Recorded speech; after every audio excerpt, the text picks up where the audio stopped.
Realm presents The Vela, Salvation, Episode 7.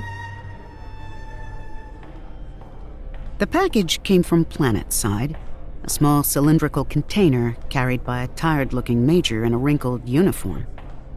Niko watched quietly as two soldiers led the major down the hall to the bridge of the ship where, if Commander Hana was here, she would be stationed. They guessed the major didn't get the memo.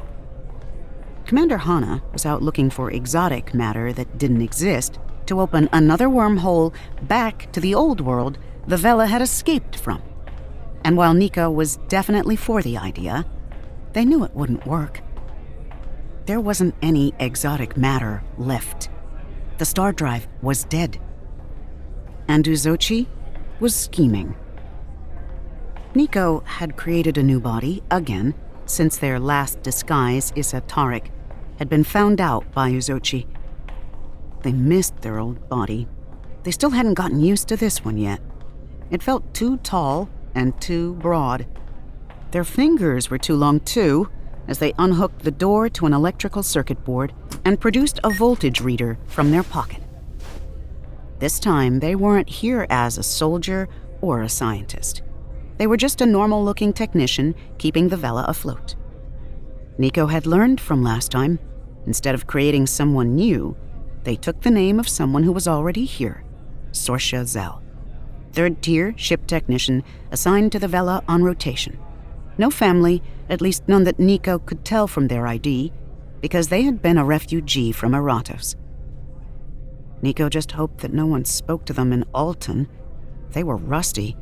And by rusty, they meant they could barely say hello. Alton wasn't exactly a prerequisite in their language classes back on Kayam. "Where is Commander Hana?" the major asked, following the two soldiers who escorted him down the hall. Niko quickly trained their eyes in front of them, at their long fingers lacing through the wires in the circuitry board, pretending to be busy. "She is off ship at the moment," one of the soldiers said. "Oh? Is there any way I can contact her? This is rather important." "How important?" came a clear, curious voice from the other end of the hall. Niko felt their hair stand on end. They froze, fright coursing through them. Uzochi. They remembered her calm voice that quickly turned shrill. They remembered running from it as their old body shut down limb by limb, system by system. They wondered briefly what would have happened if Uzochi found and killed them before Lee could pull them out. Maybe they really would have died. They weren't planning on testing their luck again to find out. The crack of Uzochi's heels made them flinch unexpectedly as she walked right past. She didn't notice them, not for a moment. Niko chanced to look out of the corner of their eye. The group of soldiers, the major included, had stopped just down the hall as they heard Uzochi's voice, and they turned to her as she approached. "If it's so important, perhaps I could be of assistance," she went on, holding out her hand. "It's from ground side," the major tried to reason. "I was told to give it to the commander." "And the commander told me about it. Besides, if it's something involving the planet itself, shouldn't I know about it? Or would you like to waste the commander's time?" The major hesitated, looking between the two soldiers before he offered up the package. "It's from Asala Siku at the base camp." "Yes, and the commander told me to study it." Uzochi didn't seem the least bit fazed by the name, if she'd even heard it at all. Unlike Niko, the name of the person who left them, the person who abandoned them, who killed their father, who left them for dead, the name shot through them like a gunshot wound straight to the stomach. They saw red for a second, pure, unending anger. And then the erratic beep of their voltage meter pulled them back to the present.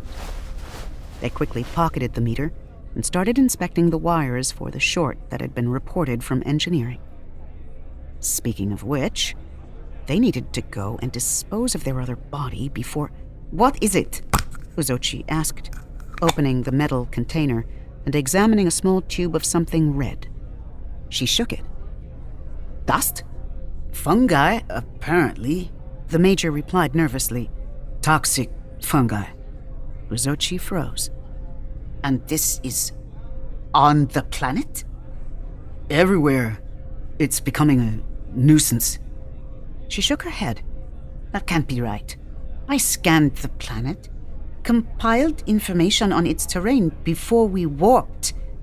I would have known if the air was uninhabitable, or if the fauna was...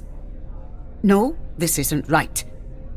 She took the vial tight in her hand and turned on her heels to go back the way she came. A Sala was on the ground. That was why they hadn't found her yet. She wasn't even here. But there was an entire planet down there, and Niko didn't know where she could be. They absently melted the wires back together, mending the tear, when they heard Uzochi again, sharp and shrill. You, technician, Uzochi said, turning to them. Niko straightened considerably and turned to the scientist. Did she recognize them? Did she know? Uzochi was shorter now. She didn't look as imposing. It had been Lee's idea to find someone of more defensive stature, and it just so happened that the Gandesian Empire had compiled a list of most of the Vela refugees. Lee chose one out of the bunch and showed them the ID. How about her? Sorsha looks like she could sit on my face and I'd let her. That's graphic. When I take her identity, how about the real Sorsha? Lee had shrugged and mimed hitting Sorsha over the head. Niko had hissed, I can't do that. You can. You just don't want to. I don't want to kill people if I don't have to. Lee had squinted at them then, looking them over from their shaggy hair and a desperate need for the sides to be shaved, to their soft hands, to their scuffed Kayam leather boots. You've never killed anyone, have you? Well, have you? The neuroscientist hadn't answered them. He only shrugged and shifted the toothpick in his mouth from one side to the other. I suppose you could just hope for the best. And so here Niko was, light years away from Lee and their own body, in the guise of a 6'2" blonde woman named Sorsha Zell, hoping to whatever god still commanded fealty in this universe that the real Sorsha Zell had other things to do today. So they might have peed themselves just a tiny bit, thinking that Uzochi found them out again. But there was no need to worry. Uzochi wasn't even paying attention, not really. She had the far-off look in her eyes of someone deep in thought, even as she spoke to Niko. There's a monitor in my lab that has been short-circuited for 3 weeks.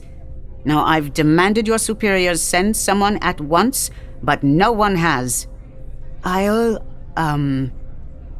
tell my manager you want to lodge a complaint, Niko replied in Sorsha's soft Altan accent. The scientist smiled tightly. Instead of that, why don't you just come and fix it yourself right now? Since you're clearly just eavesdropping. Niko's eyes widened, but they didn't get a chance to respond before Uzochi started walking again, this time with a quicker purpose, down the hall to the end, when she called for the technician, Niko, to follow. They hesitated, because here was a person who had talked with Asala, who knew where Asala was, and she was right here in their grasp. Or should I tell your manager to find a new technician? Uzochi added bitterly. Niko fisted their hands. Breathe. Don't get angry. And then slowly opened them again, took a deep breath, and left after Uzochi.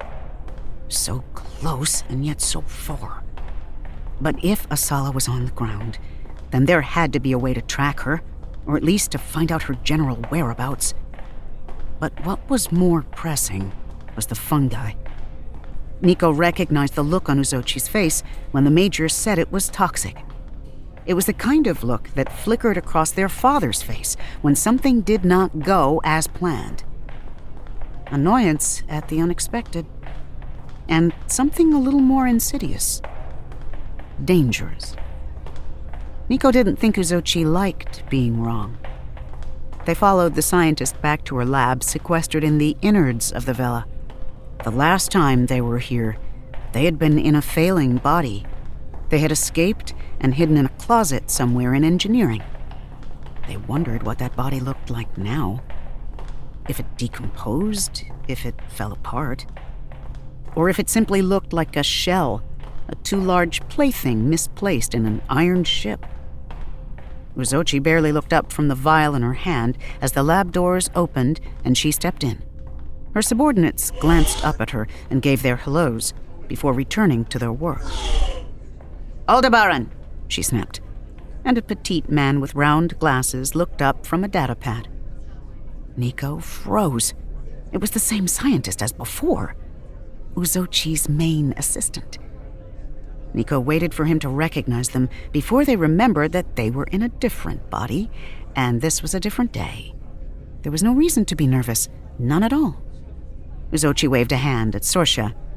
"She's come to fix your terminal. That is your pronoun, yes, she? I realized I never asked last time we met." Last time? Uzochi must have bumped into the original Sorsha at some point. Niko shook their head. "She is fine," they replied. Though what if Sorsha went by they too? What if Niko had just accidentally misgendered the person they were impersonating? Or they? I mean, both work, I guess. They, then. More encompassing, more articulate. I'm not one for nonsense, though you did read my study on gender theory, yes? It was in quite a few newspapers back in the day. It was an excellent essay, Aldebaran agreed. Most informative. Niko twisted their mouth. Yeah, they'd read it. Not sure if Sorsha had, but Niko surely had years ago when they were questioning their gender and found that they didn't fit into either or, but both and neither. Gender dysphoria was that way. Niko felt most at home as they, and related more wholeheartedly to the Gelovius velatrus, the sky jellyfish on Kayam, than male or female on any given day. But that was neither here nor there, and the essay was about as informative as it was pandering to the binary. If Niko knew anything about Uzochi Ryuta, it was that there was one answer and one true answer. And once you were on that path, you never changed your mind. That was why Niko had followed her into the lab instead of going after Asala. It's why they decided to stay a little while longer. Because Niko had a feeling that Uzochi had not gone as far as she wanted on her path. And if Uzochi had lied to Commander Hana to get her off the ship, then there was no telling what she was about to do. So you see, this terminal is quite important, and if I can't get the display to work, then you must find a way to reroute the image to another display. Are you listening? Aldebaran went on, motioning to the terminal inside their self-contained office. Niko blinked back to the present, cocked their head. Each terminal is self-sufficient? That's what I said. Honestly, it's like you haven't worked on this before. Space, it screws with your brain sometimes, Niko replied half-heartedly, and squatted down to take a peek under the desk. They popped open a small door to the innards of the terminal and shone a small flashlight into the hardware. What exactly did you say the display was doing again? Fritzing, going in and out. I checked all the cables already to see if some rats or something had chewed them through, but they're fine. I can't figure out the cause. And if I can't get all the info off this terminal soon, Uzochi's going to have my head, he added under his breath, glancing nervously across the lab at Uzochi. She was carefully putting on thick gloves so she could uncork the vial in an airtight chamber. There was an intruder here yesterday. Niko was so surprised at the word, they jerked back. slamming the back of their head against the underside of the desk. They gave a hiss of pain and bent down again, rubbing the tender spot. Are you okay? That sounded like it hurt. Fine, Niko muttered, and returned to looking into the innards of the terminal. It didn't look like there was anything wrong with the hardware. Maybe it was a connection issue with the display. But the only way to figure that out was to connect another display and run diagnostics. And that just sounded like a pain. The flashlight moved over a burst of red stuck to the processor itself.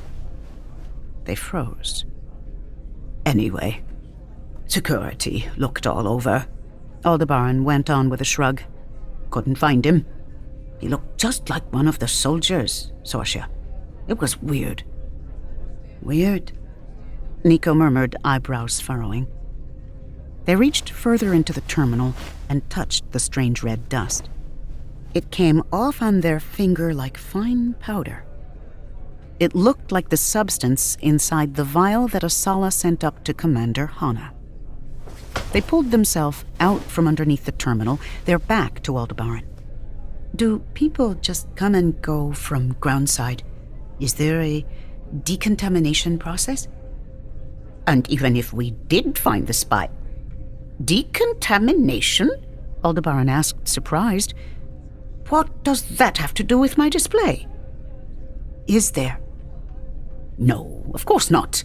It's hard enough to get groundside and back without wasting precious fuel, he replied, and then hugged himself tighter. We shouldn't be here anyway, it feels. A lot of us have been having bad dreams. Of people ones we left behind. He added more softly. Niko wondered briefly if Asala ever had dreams about them. As they rubbed their fingers together, a strange warm feeling flooded up their arm. The fungi. It was generating energy? Oh no. Ah, this is exquisite, Niko heard Uzochi say in the exact opposite emotion that Niko currently felt. She was in awe, in triumph, in ecstasy. They were, to put it mildly, in spiraling doom. What is it? Aldebaran asked, hurtling out from their cubicle to check up on Uzochi, along with 3 other scientists, data pads clasped tightly in their hands. Niko quickly closed up the terminal and wiped the red dust off on their dull gray overalls. Then they stood and looked over the half-wall divider to the main area of the lab where Uzochi had enlarged her holo display. It took a moment for Niko to read the findings, but when they did, it only solidified what they already knew. Do you see that? The atomic makeup of this fungus is remarkable. Do you see the cell walls? It's made up of some kind of new, complex polysaccharides. I've never seen the likes before. Not chitin and no reading of glucans. What we normally find in the fungi of our worlds. And when the cell walls brush together, they generate energy, they spark. But how would that affect the mutualistic associations with other organisms? Does it infect them or form a bond? Aldebaran asked, turning on his data pad. He fixed his glasses and squinted at the holograph in the middle of the room. And how are the spores dispersed? That isn't the point, Uzochi replied, waving off her assistant. Do you see these readings? This subatomic makeup? Another scientist muttered, The cell walls are made of non-baryonic matter. Non-baryonic matter? Exotic matter. Niko came to the conclusion the moment everyone else in the lab did, because there was a sharp intake of breath. We could use it to open the wormhole again. Niko said it, but no one seemed to care. They were all just staring in awe at the makeup of this strange red fungus. Aldebaran fixed his glasses again nervously. But it would take to power the star drive? It would take the entire damn worthless planet. Uzochi finished for him and in her eyes there was something hungry and sharp. Something determined to see everything burn if it meant she could prove herself a genius. The other scientists gave each other unsure glances. Aldebaran fumbled for words. We just got here. We can't. You're asking us to... We just came from a galaxy where we destroyed our own planets. Why would we do that here? She cut her sharp, dark eyes to her assistant. Why? She echoed. Why? He stumbled back a step. She took a step closer. Her heels clicked against the metal floor. My mother was the gravity queen. She spent her entire life defying the impossible, and so will I. But you have... We're in a new galaxy. He tried to reason. And I failed, she snarled. Groundside has not been able to farm their own food since we arrived, and our stocks are depleting. We have, at best, 47 years before we die out. You know that. I know that. There were variables I couldn't calculate. She turned back to the display, to the makeup of the fungi, the exotic matter. A new hope. But now with this chance, I see no reason why we shouldn't try again. This experiment failed, but our next one won't. Start looking. She ordered her scientists, and when they stood their ground, she barked louder. Start looking! I have a list of other alternatives. Search them out. Find them. The sooner we leave this planet, the better. But we don't have the fuel or the resources to evacuate everyone from the surface. Then leave them. Niko sucked in a sharp breath. Now get to work. I have an extermination to plan, she added, turning back to her console. The holograph fizzled out, and everyone, to Niko's horror, obeyed her. Didn't they understand what they were doing? They were going to murder hundreds, thousands of people for exotic matter? They'd burn an entire planet to the ground? They felt sick just thinking about it. Is it fixed? Aldebaran asked tiredly, motioning to his terminal. He looked defeated. I need to get something, they replied, and quickly made for the exit. The scientist followed, asking how long it would be until his terminal was up and running. When they were out of the lab, Niko grabbed him by the arm and pulled him out of the view of the doorway. You can't possibly be okay with this, they hissed to the scientist. Aldebaran pulled his arm away. She's the greatest scientist of our time. She knows what she's doing. She's insane. To that, he gave them a seething look. Listen, Sosia. I'll keep to what I'm good at. Science. And you keep to what you're good at. Following orders. I want my display fixed today. Then he turned on his heels and returned to the lab. Fine. If they couldn't get anyone on their side, they figured it would be much easier just to tamper with Uzochi's data. If Aldebaran was helpless without his display, and each terminal was separate from the others, then all they had to do was hack into Uzochi's personal computer. Fisting their hands, they made up their mind. There were a number of ways to hack a terminal, but Niko didn't like any of them, and without their tools that were hundreds of light years away, they had to improvise. So they excused themselves from the lab and began to retrace the steps they'd taken as Isa. Down to the engineering room, where the beastly engines hummed and sputtered and kept life on the ship, squeezing between hydro pipes that circulated cool water into the processors, to a small closeted compartment out of the way of almost everything. They banged their fist against the door and it popped open, and there in the darkness sat Tariq Isa. Niko squatted down next to the body. The eyes were still open, but they were dark like marbles, their lips parted only halfway, as if in the middle of a breath. It was eerie, and quite frankly, a little creepy. Niko took Issa by the chin and lifted the head. "Sorry about this," they muttered, taking a knife off their utility belt, and after unbuttoning the uniform to reveal the chest, they jabbed the knife downward toward the heart. There was no blood, of course not, and the sensation of cutting through the synthetic flesh made Niko gag. It was like slicing through thick tofu. They only had to cut a little, though, to reveal the insides. They didn't know what to expect, really, but it was a lot different from what they might have imagined. It was like technology had overtaken the heart and lungs, and where the soul would have resided was a motherboard for all the functions of a body. That was where Niko had been, they reasoned. And that same motherboard, when they dug into the rib cage and plucked it out, was what was going to get them through Uzochi's encrypted files.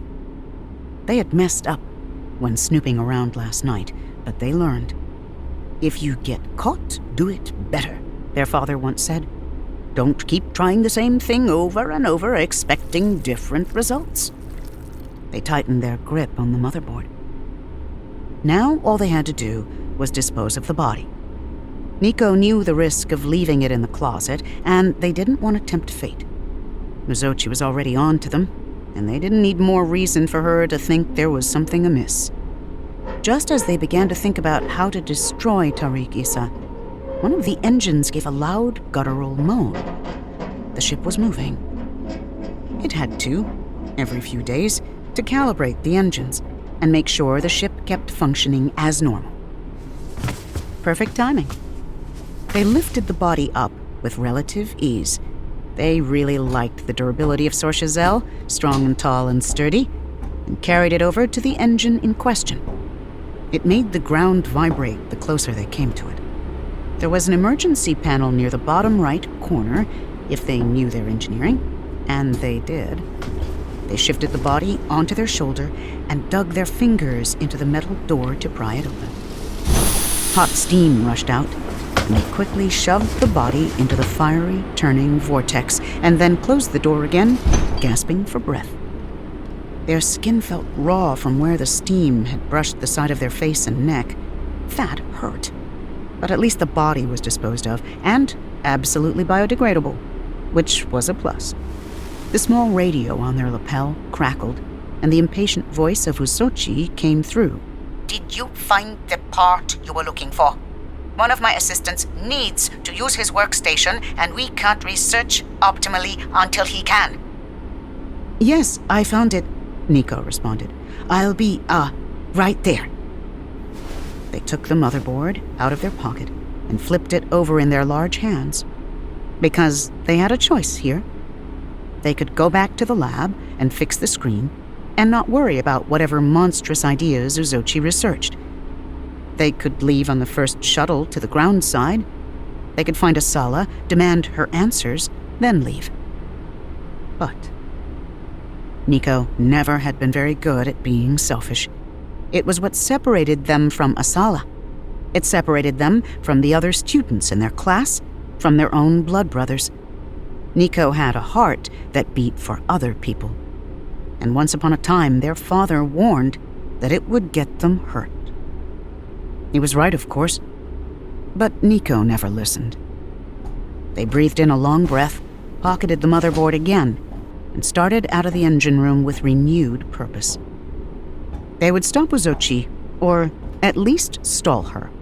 Then they would find Asala and tell her of Uzochi's plan, and then, only then, would they ask for an answer to why she left them behind.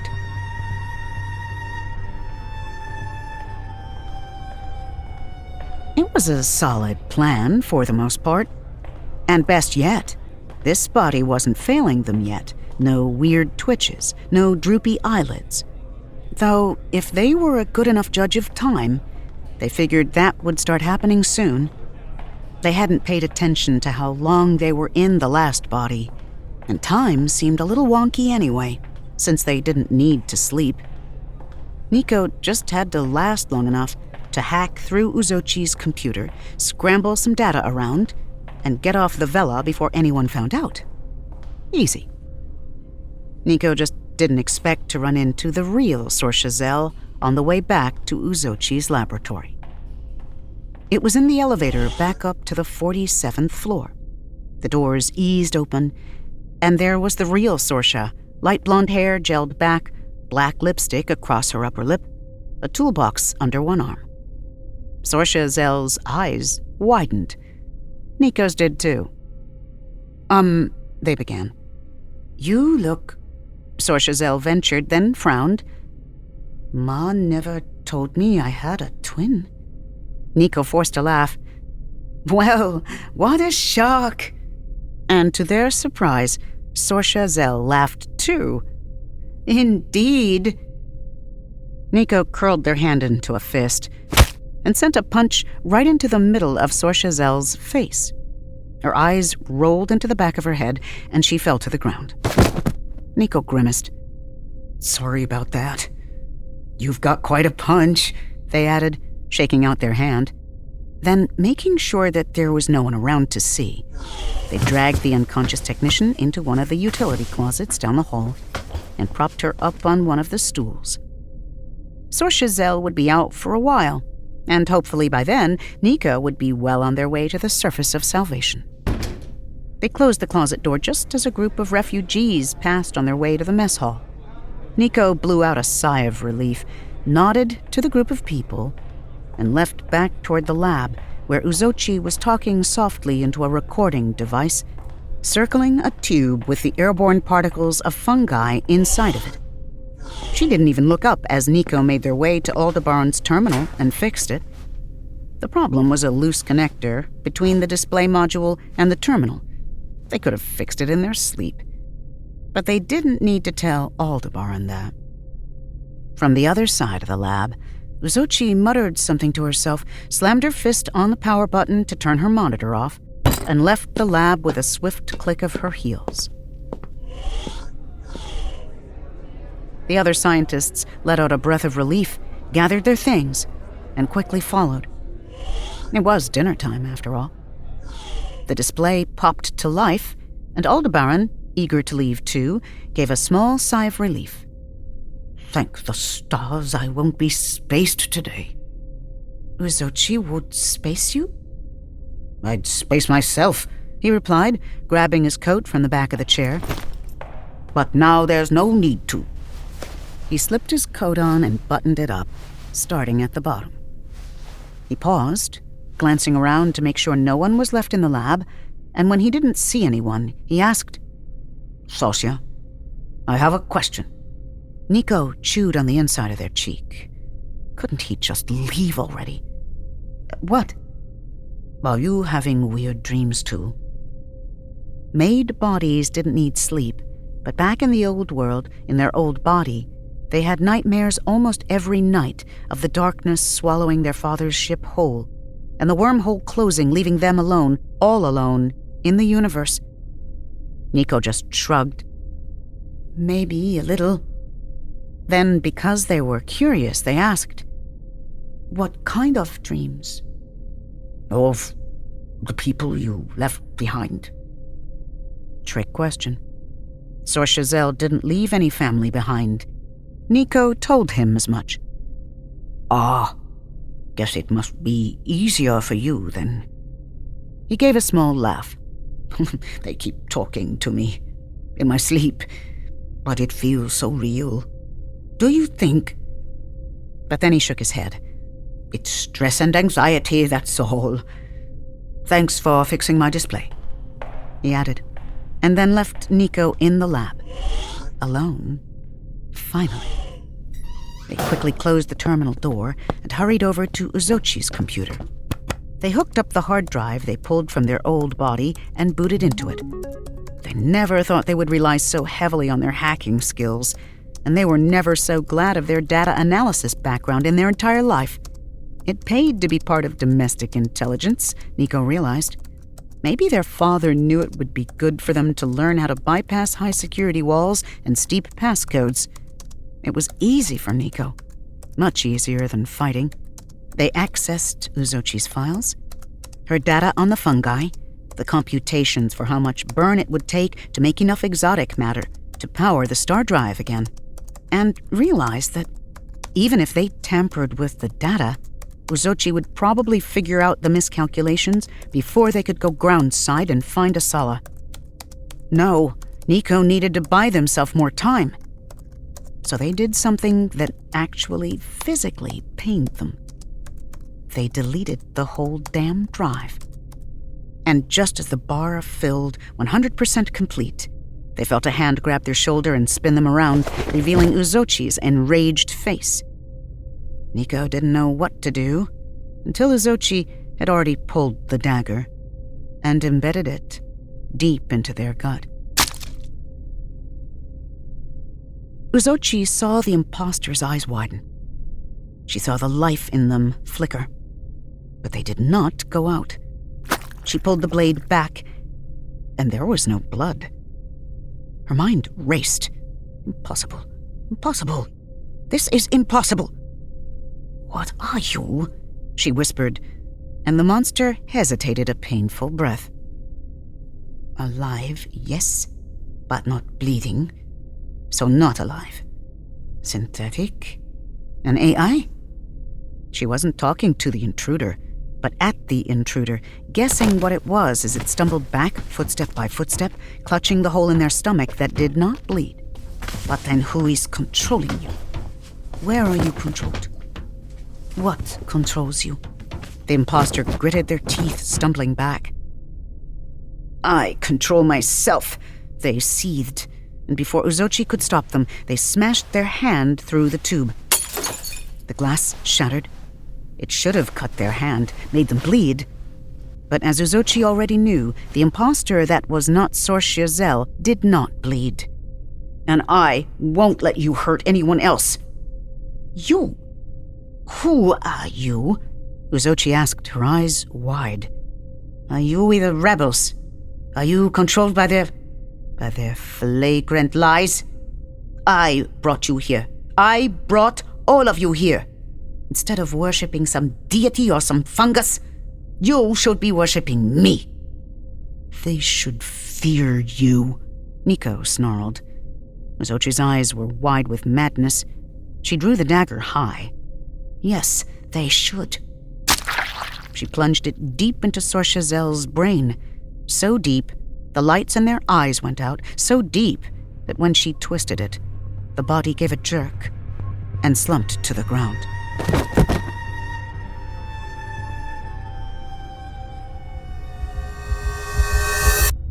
Niko came to with a gasp. They knew something was wrong almost instantly. Lee had pulled them out so quickly, they still felt half of themselves eons away, dagger dug into their middle. As their eyes focused on the face in front of them, gray hair, sharp face, ink-black eyes, they realized they had escaped one enemy only to wind up in the grip of another. Somewhere in the room, Lee was fighting against soldiers, telling them to let him go. But Gandesian's soldiers only listened to one person. General Sinrig towered over them, eyebrows furrowed in curiosity. She knelt down and took them by the chin, so Niko could look nowhere else, and asked, "Now where did you go?" But half of them was still back in the new world, still staring at Uzochi's deranged face as she pulled the dagger out of their middle, turned the hilt, and plunged it into their skull. General Sinrig grabbed Niko by the collar of their uniform and shook. Niko's eyes focused. The scream lodged in their frozen throat. They took a gasp of breath, dazed, not quite here and not quite there, stretched across the nothingness of space. "Vela," they said. "I was on the Vela." The soldiers had snuck up on them. It hadn't been Lee who pulled Niko out of the new world, but General Sinrig. Niko was still trying to get their bearings, but the world was spinning so terribly. They were whole, but they were shaken. They were afraid that next time they wouldn't come back at all, lost in that ineffable darkness between. But they had to go back. They had to tell Asala. They had to save Asala? save the person who left them here to begin with? Their throat tightened at the thought. Lee's laugh cut through their thoughts like a knife. The general turned to him, lips pressed together in annoyance. "What are you going on about?" "Just how funny this is," Lee replied, grinning. "How does it feel, General, to be the one on the outside looking in? The one who is trapped, suspended, unable to go anywhere or save yourself because of the decisions of someone else? How does that feel? To be powerless?" In 2 quick strides, the general came up to Lee and slapped the back of her hand against Lee's face, and he hissed in pain. "Everything I do is for my people," she snarled, and as she did, spiders came pouring out of the satchel on her hip, skittering across the floor. Lee gave a yelp, trying to shake them off his feet, but no matter how many he brushed away, twice as many came back. 2 Gandesian soldiers caught him by his arms and held him still, and the spiders writhed up his body, their spindly metal legs tapping against his jugular. "Stop!" Niko forced out, pushing themselves to their feet. The world spun, but they kept their footing. Their stomach churned. They remembered those spiders, the darkness, the incessant scratching across their skin.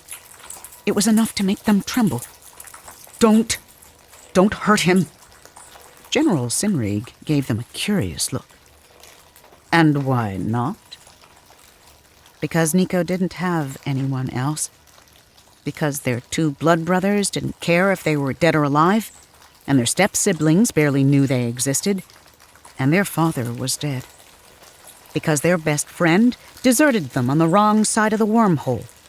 Because Uzochi was going to kill another planet. Because they were the only ones who could stop her.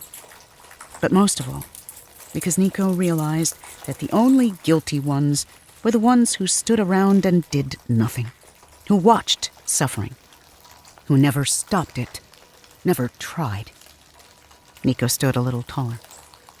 "Because you need us if you want to get through the wormhole." The general's eyes widened. "What did you say?" "I was there. On the Vela.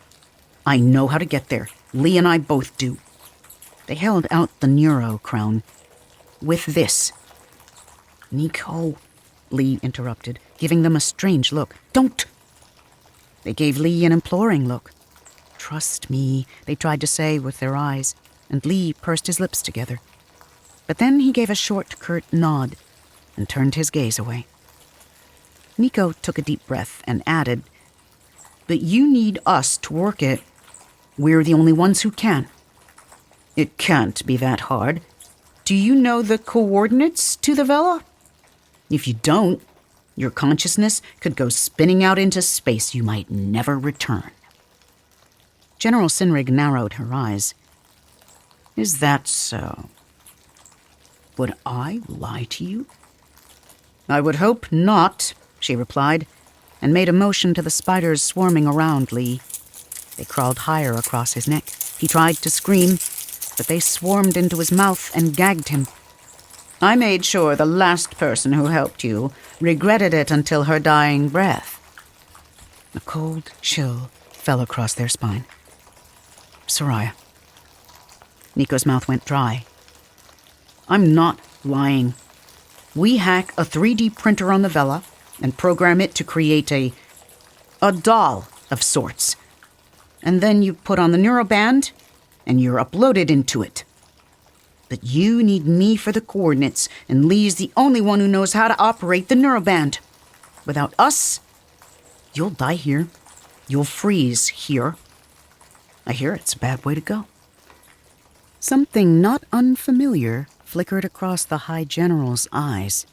Something they had seen in Uzochi's eyes. That determination to be right, to be the lasting impact, damn anyone in their way. They had often seen it in their father's eyes, too. That was where they knew it from best. And they knew just then that they had the general on a hook. "Show me," she said. Their eyebrows furrowed. What? Show me how it works. Send me to the Vela. When the general said those words, the soldiers accompanying her shifted uncomfortably, quietly casting each other the same doubtful look. One of them, a lieutenant, said it might be dangerous, but the general only hissed in reply.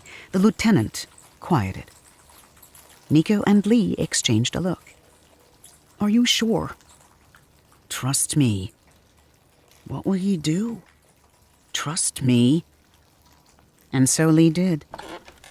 General Sinrig sat down on the stool, and with trembling hands, Niko placed the neural crown atop her graying hair.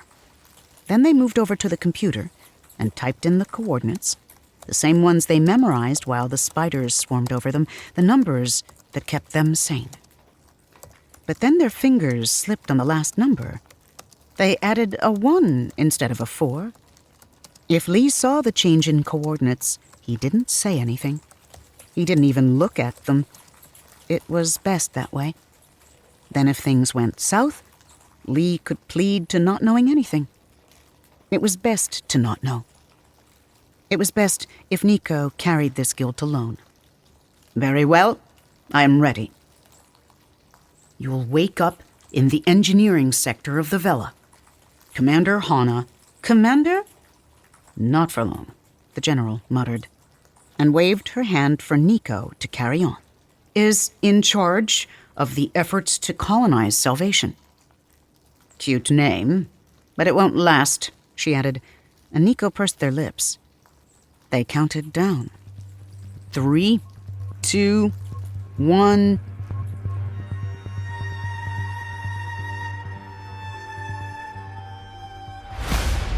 Sinrig did not know what to expect. They thought it would be like racing through the stars, or running a long marathon, or perhaps even like coming home. To a new home. A better home. A home she could give to her planet. A home where Gandesians could thrive again. A home where the sun would never go out. High General Sinrig thought she saw that home for a flash, a moment, bathed in gold and glittering with life. But that was just the cones in her eyes sparking vividly like a dream as the electrodes in her brain fired distress signal after distress signal, clinging to the gray matter that was their home, before they were sent into the nothingness of space. And she was no more. Niko grabbed the pistol from the High General's waist and aimed it at one of the soldiers. But then they turned it back toward the general herself and pressed it, shaking, against her temple. She didn't move. She didn't blink. She simply stared directly ahead of her, mouth slightly agape, because she was gone. But the soldiers didn't know that, not yet. If you don't let us leave, I will kill her, Niko said, even though they already had. They had never killed anyone before, not once, and they felt the revulsion through their entire body. The soldiers didn't know what to do, but the lieutenant told them to stand down. Niko took the general under one arm, and Lee took the other, and gathering the little tech they needed to complete the transfer again, they left the lab, bound for one of the ground cruisers parked in the field just beyond. Niko and Lee loaded the general in and closed the door behind them. The soldiers watched them take off, but the lieutenant looked dangerous. She also looked a little relieved. Lee flipped on the thrusters, and they flew toward the nearest town. Sinrig was laid out prone in the back seat, her eyes going glassy and red, like someone who had been staring at something for too long. Niko reached back and closed her eyes. They couldn't stand them being open. "Where did you send her?" Lee asked, his voice carrying thinly veiled terror. "I don't know," they replied. "Is she dead?" "You're the neuroscientist." Lee returned his gaze to the windshield in front of him. "Right. Dead," he answered for himself and breathed out through his mouth. "We just killed the High General. You just killed the High General. their stomach twisted. I know. I'm going to die, aren't I? Lee tightened his grip on the controls and shook his head. Not if I have any say. I know a place where we can lay low and wait for things to blow over. Niko sat ramrod straight. No. What? No, I can't. Uzochi. She's going to kill everyone. And Niko explained what had happened, about the lab and the fungus, and how by destroying it, Uzochi could create exotic matter to open another wormhole. But to do it, she had to destroy the planet. I have to go back. There's no time. Lee pursed his lips. Can you afford to wait 16 hours? 16? Long enough to let your brain heal itself from being gone so long, and also enough time to get us to Kayam. Kayam? Why there? Lee hesitated, then said, Yeah, see, while you were in the New World, I sort of contacted your brothers. Niko's eyes widened. You what? We need help, love, he replied. Yeah, and my brothers will backstab us in a heartbeat if it'll make them look better in the eyes of the public, Niko pointed out wryly. Trust me, they've used me as a stepping stone all my life. Except now you have a bargaining chip. 2, actually, a ticket to salvation, and the High General of Gonda. When Niko didn't say anything for a long time, Lee reached a hand over to Niko's. He took it and squeezed it tightly. I trusted you. Now I need you to trust me. It wasn't Lee who Niko didn't trust, but Niko's own brothers. It seemed as though they didn't even need to worry. The military ships stationed around Kayam let them in without so much as a question. They simply stopped them just before the horizon, boarded to take the general off the ship, and then let them go with a thick letter stamped with their brother's family seal. They pried open the wax and read the long, graceful script. Dearest sibling, we waited for your arrival at the funeral for our father, the late President Ekram, but when you never accepted the invitation and did not arrive, we feared the worst. We thought you had followed through with Order of Boreas's plan and found your end on the other side of the wormhole along with the Vela. It is with great relief that we find you still with us.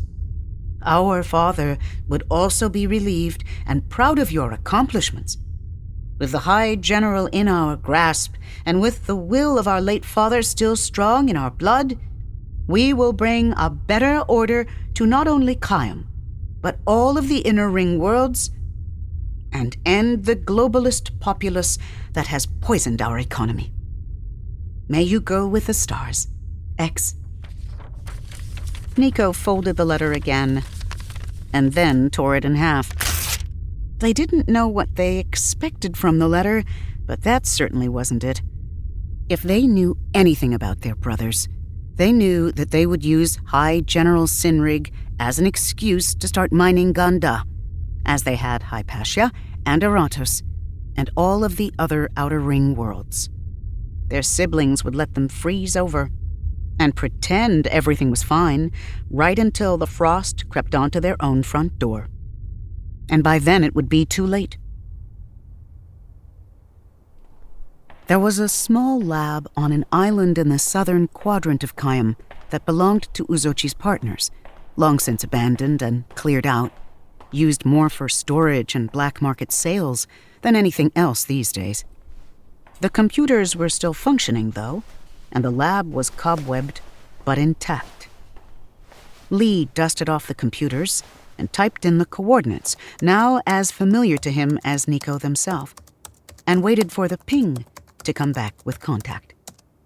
Niko set up the neuro crown and started to stretch, so that when they sat this time, their limbs wouldn't get as stiff. They tried not to think about the general, or the misplaced number in the coordinates, or the idea of becoming lost in the endless black expanse. They tried to concentrate on what they would do when they reached the Vela again.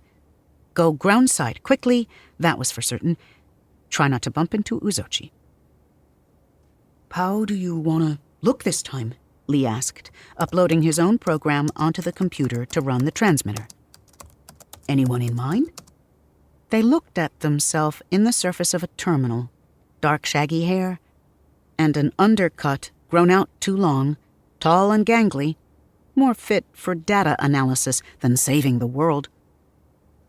I'll go as myself, I think. Are you sure? Yeah. Good, you're cute, Lee added, turning back to the screen. Niko felt themselves blush from their scalp all the way down to their toes. I'm not. That isn't.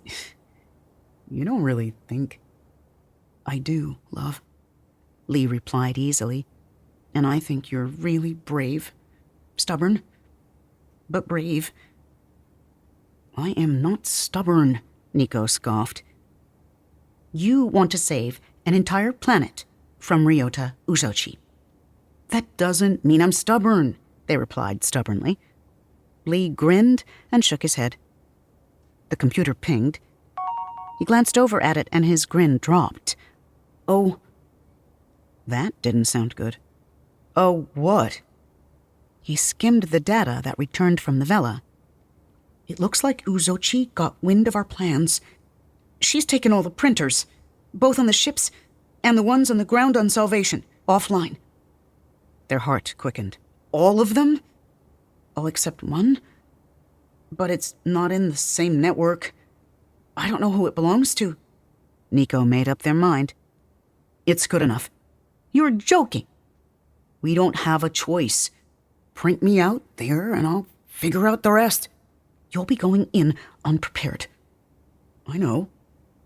And it was frightening. But they didn't see another option. Neither did Lee, apparently, because he did as he was asked. They sat down on an old decrepit metal stool and tucked one leg under them. Lee fitted the neural crown to their head, and as he fastened them in, he said, I'm going to send the schematics for this technology to the other side with you, just in case. In case what? In case you need to save me instead, Lee replied. And before Niko could say goodbye, Lee kissed them on the lips and activated the neurotransmitter. And they were gone into the black void, spiraling thousands of light years to salvation.